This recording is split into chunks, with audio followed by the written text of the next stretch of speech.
السلام علیکم and welcome to episode 24 of Qanoon Daan's weekly case law bulletin.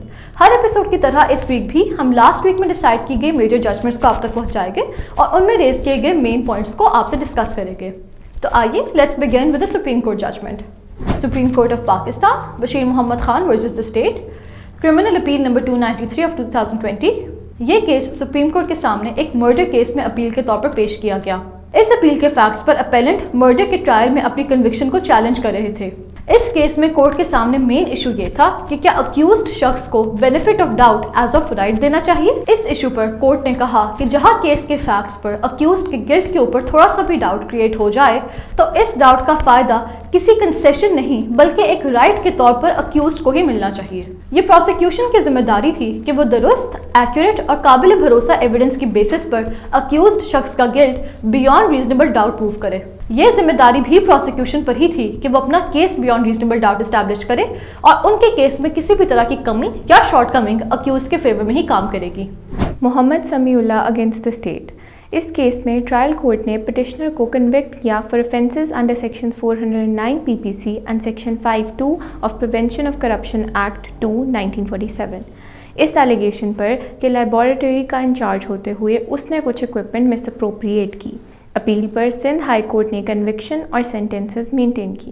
اب عدالت کے سامنے سوال یہ تھا کہ کیا ٹرائل کورٹ خود سے ایکیوزڈ کے ایڈمیٹڈ سگنیچر اور ڈسپیوٹڈ سگنیچر کمپیئر کر کے اس پہ کنوکشن بیس کر سکتا ہے، خاص طور پر جب ایکیوزڈ کے خلاف کوئی اور ڈائریکٹ ایویڈنس نہ ہو۔ جسٹس سردار طارق مسعود، جسٹس سید مظاہر علی اکبر نقوی اور جسٹس جمال خان مندوخیل نے کہا کہ حالانکہ کورٹس ایکیوزڈ کے ایڈمیٹڈ سگنیچرز کو اس کے ڈسپیوٹڈ سگنیچرز کے ساتھ کمپیئر کر سکتے ہیں، لیکن جب ایکیوزڈ کے خلاف کوئی اور ڈائریکٹ ایویڈنس نہ ہو تو کورٹس اپنی فائنڈنگ میرلی ایکسپرٹ اوپینین پہ نہیں بیس کر سکتے۔ Lahore high Court Meezan Bank Limited versus Syed Hasan Mahmood Shah, RFA number 176 of 2021۔ اس کیس کے فیکٹس پر رسپونڈنٹس نے پہلے ایک لیزڈ ویکل سے متعلق سوٹ فار ڈیکلیریشن اور پرماننٹ انجنکشن فائل کیا۔ اس کے جواب میں اپیلنٹس نے financial institutions recovery of finances ordinance 2001 کی سیکشن 10 کے تحت اس سوٹ کو ڈیفینڈ کرنے کے لیے ایک application for grant of unconditional leave to defend file کی۔ البتہ بینکنگ کورٹ نے اپیلنٹس کی اس application to defend the suit کو کنسیڈر کیے بغیر ہی سوٹ کو ڈکری کر دیا۔ اس کیس میں لاہور ہائی کورٹ کے سامنے ایک ہی مین ایشو تھا، وہ یہ کہ کیا بینکنگ کورٹ ایک سوٹ میں application for leave to defend کو کنسیڈر کیے بغیر سوٹ کو ڈسپوز کر سکتے ہیں۔ اس ایشو پر ہائی کورٹ نے کہا کہ بینکنگ کورٹ کے پاس یہ پورا اختیار ہے کہ وہ ایک application for leave to defend the suit کو ایکسیپٹ کرے یا ریجیکٹ کرے۔ یہ کرنے کے لیے انہیں مد نظر رکھنا چاہیے کہ کیس میں کون سے ایشوز اٹھائے گئے ہیں اور کیا سیکشن 10 کے سب سیکشنز 3 سے لے کے 5 تک میں دیے گئے کنڈیشنز فلفل ہوئے ہیں یا نہیں۔ ان سب پوائنٹس کو مائنڈ میں رکھتے ہوئے ہی بینکنگ کورٹ یہ فیصلہ کر سکتا ہے کہ کسی ایپلیکیشن کو ایکسیپٹ کرنا چاہیے یا ڈکلائن۔ البتہ اس کیس میں بینکنگ کورٹ کے پاس یہ اختیار نہیں تھا کہ وہ ایپلیکیشن کو کنسیڈر کیے بغیر ہی سوٹ کا فیصلہ سنا دے۔ Pakistan Muslim League Noon through parliamentary party leader in senate against federation of Pakistan through secretary ministry of law and justice and 3 others۔ Pakistan Muslim League Noon نے الیکشن آرڈیننس 2021 کی وائریز کو چیلنج کرتے ہوئے اس کورٹ کی جورسڈکشن انووک کی ہے۔ چیف جسٹس اطہر من اللہ نے کہا کہ معاملہ مجلس شورا میں ریزالو ہو سکتا تھا اور ہائی کورٹ کی انوالومنٹ ٹرائکوٹمی آف پاورز کو وائلیٹ کر رہی ہے۔ اگر پٹیشنر پارٹی یا کسی اور اپوزیشن پارٹی نے امینڈمنٹ آرڈیننس 2021 کو ڈس اپروو نہیں کیا تو پھر اس کورٹ کے پاس کوئی جواز نہیں بچتا انٹرفیئر کرنے کا اور فورمز کی کانسٹیٹیوشنل اتھارٹی یوزرپ کرنے کا۔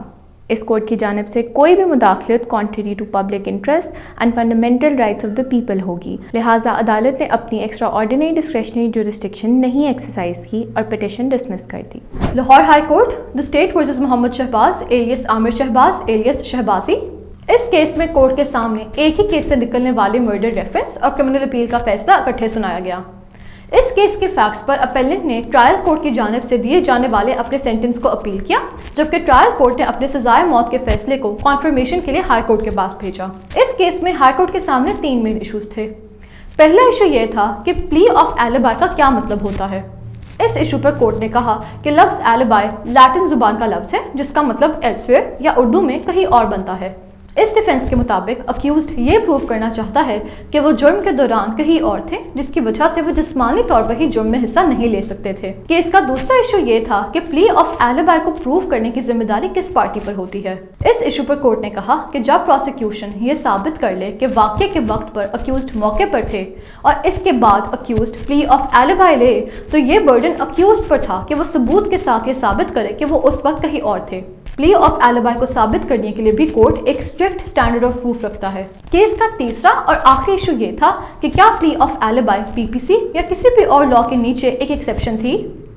اس پر کورٹ نے آبزرو کیا کہ پی پی سی یا کسی بھی اور لا میں کہیں بھی ایلیبائی کو ایک ایکسیپشن کے طور پر نہیں لکھا گیا، البتہ یہ پرنسپل قانون شہادت کے آرٹیکل 24 میں ریکگنائز کیا گیا ہے اور پلی آف ایلیبائی تب اپلائی کرتا ہے جب کوئی فیکٹس ایشو کے ساتھ بالکل برعکس ہو اور اس لیے ان پر ایویڈنس دی جا سکتی ہو۔ قدرت Ullah against Bakht Muhammad alias Qari and another, petitioner نے ٹرائل کورٹ اور ایپلیٹ کورٹ کی ججمنٹس کو اسیل کیا، جس میں پٹیشنر کا suit for specific performance dismiss ہو گیا اور اپیل بھی ڈسمس کر دی گئی۔ جسٹس عبدالحمید بلوچ نے کہا کہ آن ریکارڈ کوئی ایویڈنس یہ نہیں شو کرتا کہ رجسٹرڈ سیل ڈیڈ فارجڈ ہے۔ پٹیشنر رجسٹرڈ سیل ڈیڈ کو ریبٹ کرنے کے لیے کوئی ڈاکیومنٹ پروڈیوس نہ کر سکا اور لہٰذا ریویژن پٹیشن ڈسمس ہو گئی۔ فیصلہ سناتے ہوئے شمشاد اگینسٹ عارف اشرف خان، فرید بخش اگینسٹ جن وڈا اور زیتون بیگم اگینسٹ نظر حسین جیسے کیسز کا حوالہ بھی دیا گیا۔ Muhammad Zaman versus Zain ul Abidin, Peshawar high court Mingora bench. یہ کیس پشاور ہائی کورٹ کے سامنے سی پی سی کے سیکشن 12 سب سیکشن 2 کے تحت ایک اپلیکیشن کے طور پر پیش کیا گیا۔ اس کیس کے فیکٹس پر رسپونڈنٹ نمبر 4 نے رسپونڈنٹ نمبر 5 کے خلاف ایک پراپرٹی کے متعلق سوٹ فار ڈکلیریشن اور پرماننٹ انجنکشن فائل کیا۔ یہ سوٹ رسپونڈنٹ نمبر 5 کے خلاف 2004 میں ڈکری کیا گیا۔ اب پریزنٹ فیکٹس کے اوپر پٹیشنرز آرگیو کر رہے تھے کہ انہوں نے رسپونڈنٹ نمبر 5 سے یہ پراپرٹی 1994 میں ہی پرچیز کر لی تھی اور اس پرچیز سے متعلق میوٹیشن 2014 میں ٹیسٹ کی گئی۔ اس کیس میں کورٹ کے سامنے ایک مین ایشو تھا، وہ یہ کہ اگر ایپلیکنٹ ایک پراپرٹی پر سوٹ کے دوران اس پراپرٹی کو پرچیز کرے تو کیا فائنل ججمنٹ سیلر کے خلاف آنے کے بعد یہ پرچیزر اس ججمنٹ کو بونافائیڈ پرچیزر کے رول کے نیچے سیٹ اسائڈ کروا سکتا ہے۔ اس ایپلیکیشن کو ڈسمس کرتے ہوئے کورٹ نے کہا کہ لیس پینڈنس کے ڈاکٹرن کے نیچے پینڈنگ لٹیگیشن کے دوران کچھ بھی نیا انٹروڈیوس نہیں کرایا جا سکتا۔ یہ ڈاکٹرن ٹرانسفر آف پراپرٹی ایکٹ 1882 کے سیکشن 52 میں بھی انٹرینچ تھا اور اسے پی ایل 2011 SC 905 میں بھی اسٹریس کیا گیا۔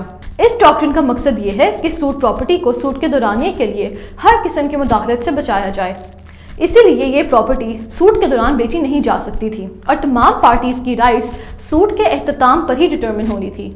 اسی لیے ایپلیکنٹ یہ الیج نہیں کر سکتے تھے کہ سوٹ کے دوران خریدی گئی یہ پراپرٹی 1882 کے ایکٹ کے سیکشن 41 کے بونافائیڈ پرچیزر رول کے تحت ان کی تھی۔ Ilyas Ahmed against additional district جج سیالکوٹ اینڈ 7 ادرس، ڈکلیریشن اور پرماننٹ انجنکشن کا سوٹ ڈکری ہوا، ڈکری کے خلاف اپیل اور سول ریویژن بھی ڈسمس ہو گئی۔ اب عدالت نے یہ ڈیسائیڈ کرنا تھا کہ سرٹیفائڈ کاپی کس سچویشن میں ایویڈنس میں ایڈمیسیبل نہیں ہوگی۔ جسٹس عاصم حفیظ نے کہا کہ سرٹیفائڈ کاپی اس کیس میں ایڈمیسیبل نہیں ہوگی جب اوریجنل کاپی کی نان اویلیبلٹی پروو نہ کی جائے اگر اس کی ویلیڈیٹی اور ایگزسٹنس ڈسپیوٹڈ ہو۔ Islamic education trust versus province of Sindh 2022 CLC 344 Sindh high court. یہ کیس سندھ ہائی کورٹ کے سامنے ایک اپیل کے طور پر پیش کیا گیا۔ اس کیس کے فیکٹس پر اپیلنٹس کو 30 اپریل 2012 کو سی پی سی کے آرڈر 6 کے رول 17 کے تحت امینڈڈ پلینٹ فائل کرنے کی اجازت دی گئی۔ اپیلنٹ نے پھر ایک امینڈڈ پلینٹ فائل کی جس میں انہوں نے اپنی پرانی پلینٹ میں صرف ایک نیا پیراگراف 27A ایڈ کیا۔ رسپونڈنٹس نے پھر اس امینڈڈ پلینٹ کے جواب میں ایک نئی ریٹن سٹیٹمنٹ فائل کی۔ اب اپیلنٹ کے مطابق اس نئی سٹیٹمنٹ میں رسپونڈنٹ نے پہلی ریٹن سٹیٹمنٹ سے مختلف پلیز سامنے رکھی اور اس لیے اس نئی سٹیٹمنٹ کو ڈسمس کر دینا چاہیے۔ اس کیس میں کورٹ کے سامنے ایک ہی مین ایشو تھا، وہ یہ کہ اگر کلیمنٹ امینڈڈ پلینٹ فائل کرے تو کیا اس کے جواب میں فائل کی گئی ریٹن سٹیٹمنٹ میں امینڈڈ پارٹ کے جواب کے علاوہ کوئی نئی پلیز یا گراؤنڈز سامنے رکھے جا سکتے ہیں۔ اس اپیل کو الاؤ کرتے ہوئے کورٹ نے کہا کہ اس نئی سٹیٹمنٹ میں ایسے گراؤنڈز الیج کیے گئے جو کہ پلینٹ کے اوریجنل سکوپ سے باہر تھے۔ جب اس کیس میں پہلے ہی کچھ ایویڈنس کنکلوسیولی ریکارڈ ہو چکی تھی تو اسے اب اس نئی سٹیٹمنٹ کی روشنی میں ڈسمس نہیں کیا جا سکتا تھا۔ یہ نئی ریٹن سٹیٹمنٹ الاؤ کرنا نئی پروسیڈنگز یا ڈی نوو ٹرائل کے مترادف ہوگا جو کہ ایک ابیوز آف پروسیس تھا، اسی لیے اس اپیل کو الاؤ کر دیا گیا۔ Muhammad Nazim against the state etcetera, Muhammad Ilyas against the state etcetera.